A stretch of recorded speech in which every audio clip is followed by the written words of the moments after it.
Hello everyone, I'm Tim Seipel. I'm the Cropland Weed Extension Specialist and an Assistant Research Professor at Montana State.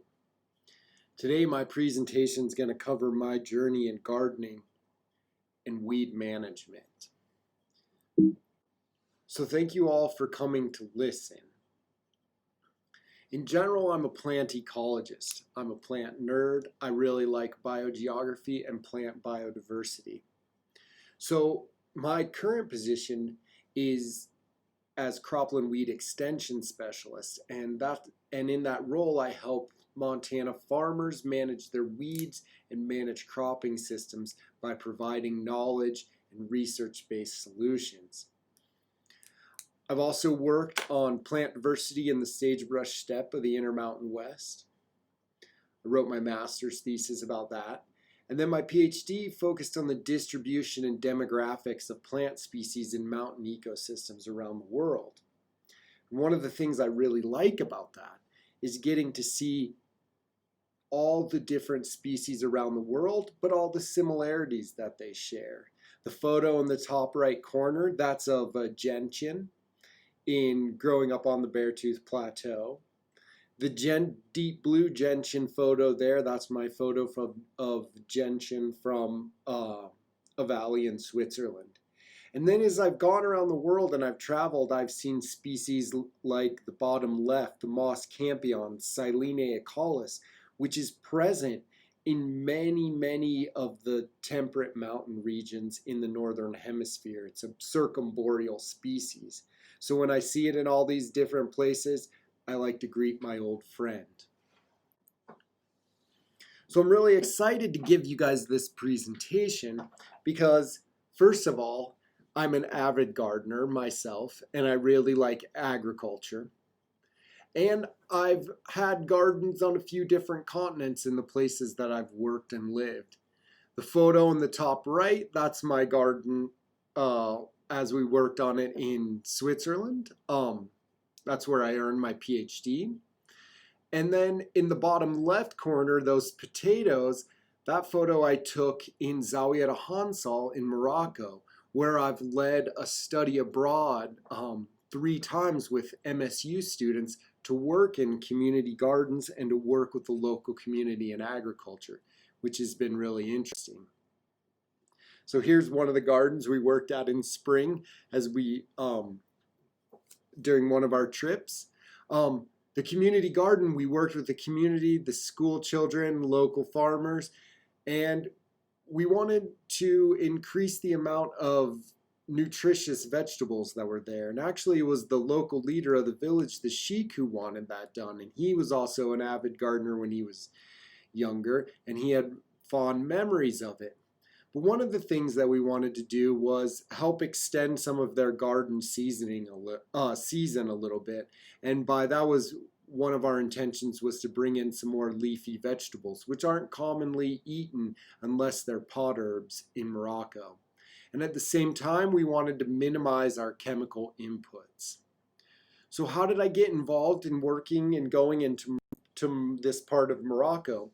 Well, I did that with a husband and wife team. Chloe Erickson, originally from Big Fork, she leads architectural restoration in this region. And her husband, Chris Erickson, who is from Havre, they went there on their honeymoon and have been doing parts of restoration ever since. This is what the large photo on the left, the mountain in the background is in the high Atlas. It's 4,000 meters tall almost. And then these large rammed earth buildings is what she helps focus her architectural restoration on. So these are 3- and 4-story rammed earth buildings, and they're beautiful. They were built about 800 to 900 years ago. And we've gone and worked in the gardens in the community, but also observed the flora. For example, that photo on the top of the plant of the genus Linum is one of the native flax species in Morocco. So there are quite a bit of similarities. And so I've thought a lot about this, partially because my parents were immigrants to the United States from Germany and Swiss border. And I've spent a lot of time in different rural areas in parts of the world. And I've come to find that rural areas around the world tend to have the same problems. So economics, technology access, education, and urban migration. So written in German on the bottom left is when the villages die. So we think about that quite often in rural Bavaria and certain parts of Germany, especially the former East Germany. But also in Montana, out of High Country News, can our towns survive? So it's something we think about, and I've thought about a lot, and I've thought about it with a friend of mine.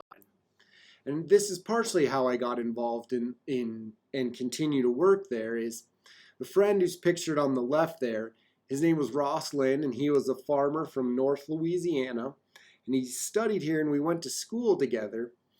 And him and I traveled the world, and we often talked about these different situations that we found ourselves in. And what we really realized was that all these things are similar. The agricultural problems are often similar. Societal problems are similar. And there's more the same than there is different among all of us.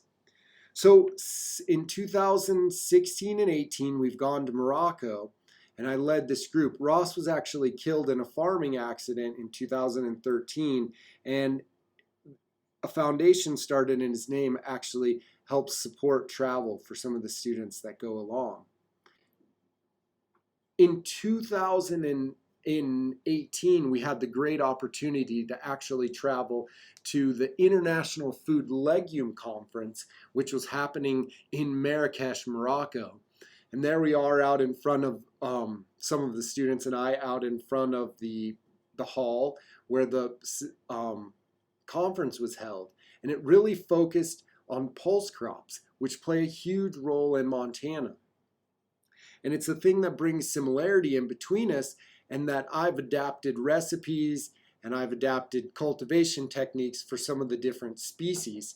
So the middle photo of the flowering faba bean there, or broad bean, Vicia sativa, is I took that photo in Morocco. Moroccans actually really like faba beans a lot. They eat a lot of faba beans, and I also think they're delicious. And then the photo on the right was the nodulation of the rhizobium along the faba bean roots in my backyard this summer, because I've really started growing more faba bean in my own garden. But one of the things that we've noticed from agriculture, and we've talked about it, is that they're always weeds. And how people think about them and management of them are different, but they always can seem to get in the way. But it also depends a lot on human perception.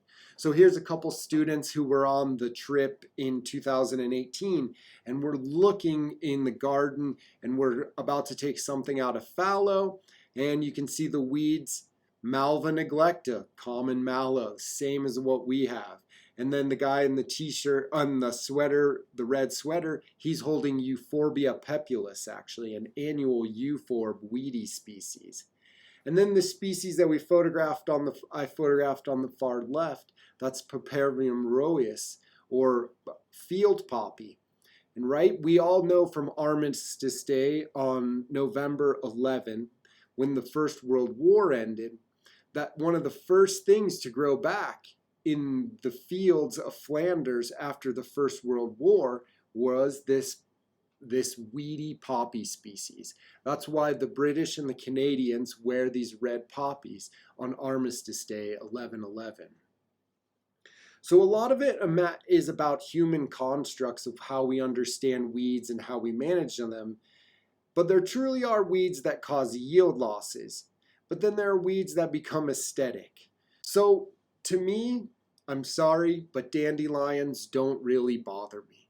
I take them out of my yard occasionally in one small grassy area, but otherwise I tend to leave those weeds there. And part of that is my own perception of what weeds are and how we deal with weeds and things like that. But there are important times when we have to manage weeds and try to reduce weeds. But there really is no silver bullet for managing weeds. There's no magic herbicide that's going to all of a sudden really affect how we manage weeds. And if we do have something, it tends to last for a short period of time. So one of the universals that I've noticed is we need integrated weed management. And that's where the crop field, your garden, or your perennial beds sort of all meet together. So what really is integrated weed management? Integrated weed management is an approach to managing weeds that uses multiple control tactics. We're never going to get rid of weeds, but we can successfully manage weeds, and we can do it, and it's necessary that we need to do it. So what are in the integrated weed management tactics? They could be mechanical, the use of tillage, cutting weeds, pulling weeds. They can be chemical, which tends to be herbicides. They can be cultural techniques, which might include revegetation, crop rotation, having competitive crops, or having different timings that allow you to do tillage or herbicide application. And then there's biological control, and that's the control of a pest with a natural enemy, an insect, a fungi, or a bacteria. But what underlies all this is prevention. Prevention and early detection and rapid response is actually really important. And it's important in our garden settings. So let's start with a couple examples of prevention. So preventing establishment. Preventing the establishment of new weeds and existing weeds is most cost effective. So many of our weedy escaped species have originated from horticulture, and those have become invasive. For example, Potentilla recta, sulfur cinquefoil on our noxious weed list, was intentionally introduced. The same with the Linaria species, Dalmatica and vulgaris. Those were also intentionally introduced as horticultural species. Both of the species in this photograph on the right, a hawk's beard, Hieracium, and then Chrysanthemum leucanthemum, or oxeye daisy. So those were intentionally introduced, and they both are potential threats to our Montana ecosystems in maintaining our native plant diversity. That photo actually came from up in an area near Moonlight Basin, where people had planted them as part of a conservation planting in an island after building construction. Detection of new weeds and those that escaped previous control is actually a really important part of this too. So I'm going to bring to your attention two species now, and those are, first of all is Palmer amaranth. So Palmer amaranth is a pigweed in the Amaranthaceae, so in the pigweed family, and it's a really big problem in Midwest cropping systems. It's actually native to North America, to northwestern Mexico and the southwestern United States. It may have initially had some breeding conducted to become a grain crop similar to quinoa, and it began spreading north and east in the late 1800s and really ended up in the cropping systems of the southeast, now the Midwest, and has really become troublesome in the last 25 years. It was ranked as the most troublesome and difficult to control weed among broadleaf wheat crops in fruits, fruits, and vegetables, according to the Weed Science Society of America in 2016. And we don't actually have this weed in Montana yet. We're one of the last few states where it's not present, though it would grow in Montana. And so for that reason, we want to make sure we try to keep those weeds from establishing. So it has been found in conservation conservation plantings, so seed packets. So be sure to look and read the label on your seed packet. And I'll come back to that in a little bit. But then, so Palmer amaranth has a closely related cousin as well, and that is water hemp. It's Amaranthus tuberculatus. It's also a summer annual in the pigweed family. It's a dioecious plant, so separate male and female plants, and it's native to North America, and it's been ranked as one of the most troublesome weeds in the Midwest. And so I've been spending my time as an extension agent bringing this to people's attention and making them aware of the species. And so this year, and so we've been on the lookout, and this year for the first time we found water hemp in Montana. And so water hemp was reported in Roosevelt County, and we found it in both a Durham field, a semi-natural slough along the railroad tracks, and in a sugar beet field. And the thing about both Palmer amaranth and redroot pigweed is they're both have many populations that have evolved herbicide resistance. So for both of these pigweeds, Roundup or glyphosate doesn't work very well, and neither do many of our ALS herbicides like sulfonylureas, or what we would call group 2 herbicides. And so the photo on the left there, the bigger, longer plant, that's Amaranthus tuberculatus growing in the sugar beet field. The plant on the right, next to the water hemp, that's redroot pigweed, so short and stocky plant. And then I've been looking a lot more at my pigweeds lately, and I did find, this is on the far right there, is Amaranthus hybridus, which is a pigweed that I did see out at the post farm. But really, the two most problematic pigweed species that have the potential to be the most problematic in Montana are water hemp and Palmer amaranth. So be on the lookout for those.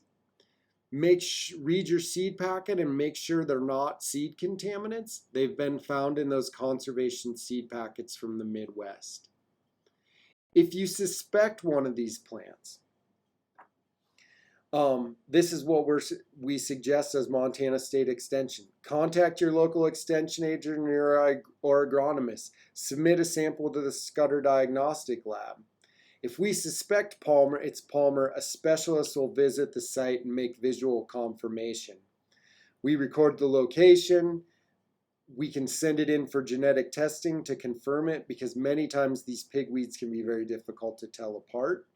And then we tend, for crop fields, we want our agricultural professionals and extension and extension specialists to work together to determine the source and then develop a good action plan and come back and monitor the site for a number of times. So that's really the bottom line of prevention. And I think we always have to keep prevention in our mind, and it's really important. But what are the other types of weed management that we have out there? So the one that I tend to use the most is good old mechanical weed management in my garden. And so that could be mowing, that could be tillage, that could be hoeing, that could be mechanically moving and altering the weeds in this case. So steel in the field, or, keeping those weeds out. And so that's really what I use in my garden most often at home, is just to go in and use a hoe or something like that. But I combine that with techniques of cultural weed management. And what do I mean by cultural weed management? That's where I use timing, crop competition, crop rotation, and occasionally sometimes grazing to mix some of this stuff in. In my own garden, I let the chickens have at it as my grazing animals. But for example, at Fort Ellis, east of town, we've used sheep grazing. I've used sheep grazing at the Central Ag Research Station to graze both kochia and wild oat. And so that can be pretty important. So in my garden, here's my anecdote about timing. I'm pretty good at the beginning of the season in getting the weeds out. So what weeds do I really get out most readily? In that early season, I get out those winter annuals that may have germinated in the fall or the very early part of the season. But generally, as time goes on in the season, I run out of time, or I'm busy planting or busy harvesting and doing other things. And so my summer warm season weeds are my largest problem. The photo in the center there, Amaranthus retroflexus, red root pigweed, probably the largest, most problematic weed in the warm portion of my garden, where I or the portion of the garden where I grow warm season species, so peppers, tomatoes. My zucchini don't come on very quickly, things like that. And I tend to do a better job managing the weeds in the early season, where I have lots of cover because I've put in my early crops like my lettuces in thick mats, or spinach, or my early season crops like that. So that's how timing can be really effective. But as I rotate through my garden, it makes it easier to manage those weeds. So in areas where I have lots of Amaranthus retroflexus from red root pigweed, where I've had my cucumbers, where I've had my tomatoes in the year before, I tend to try to come in with a cool season crop after that. So that ground is covered and you get less germination of the warm season pigweeds that time of year. So that's how I use the cultural techniques in my garden to best manage the weeds. And I'm not looking to get rid of all my weeds. I'm just looking to make sure they don't decrease my yields. Do I use herbicides in my vegetable garden? I really don't. I do use it in small amounts on very difficult weeds to manage, whether it be the Rapunzel's bellflower, which is a real pain, or this snow on the mountain that I inherited in a garden. It's really difficult to get rid of those with just digging and cultivation alone.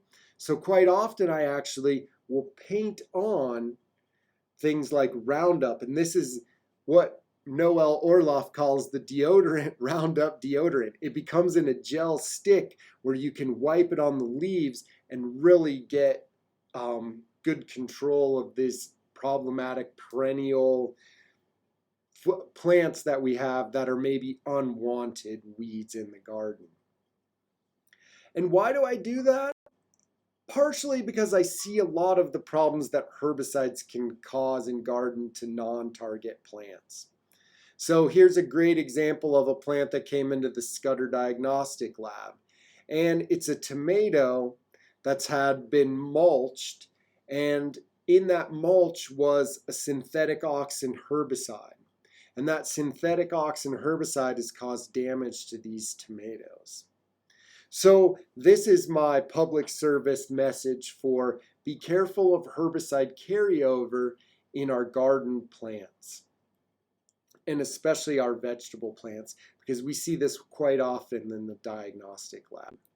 So herbicide carryover is where you have residual amounts of herbicide that can harm other desirable plant species. So in cropland it happens because we use certain herbicides to have a long period of control, and then we don't realize that it's difficult to go back in and plant lentils or chickpeas or things sometimes, and we don't follow that plant back date necessarily.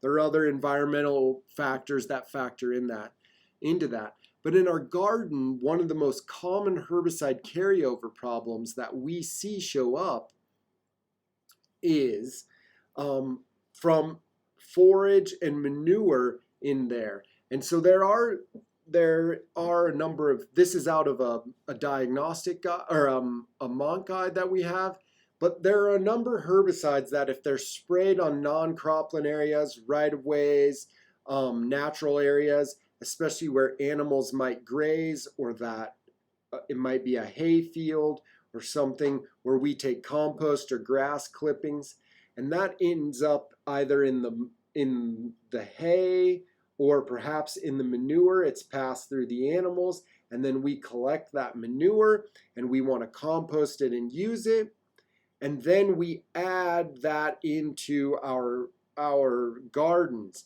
and that leftover herbicide can really have detrimental effects to our gardens. Things like Tordon and Picloram can do that. Many of the group 4 herbicides that we use to control Canada thistle are in certain hay pastures like aminopyralid or clopyralid. Those often show up as causing damage in some of our gardens. And it shows up more often than you might think. And it shows up so much that we've actually written a guide about that. And myself, Noel Orloff, and Jane Mangold, we wrote a guide to diagnosing non-target herbicide injury on plants. And it's just came out in the last few days. You can go have a look at it if you'd like to. It's on MSU Extension Publications now. And it provides more information about modes of action, common ways that plants receive non-target herbicide injury. But then there's also another guide from Montana State University Extension. It's written by Amy Bowser and Cecil Tharp, and it's understanding herbicide contaminated soil amendments. So how do we get those herbicides in our manure and in our compost, and then what can we do about it? So I think that was what I was going to talk to you guys today about mostly. When it comes back to it, I see many more similarities in how we garden around the world.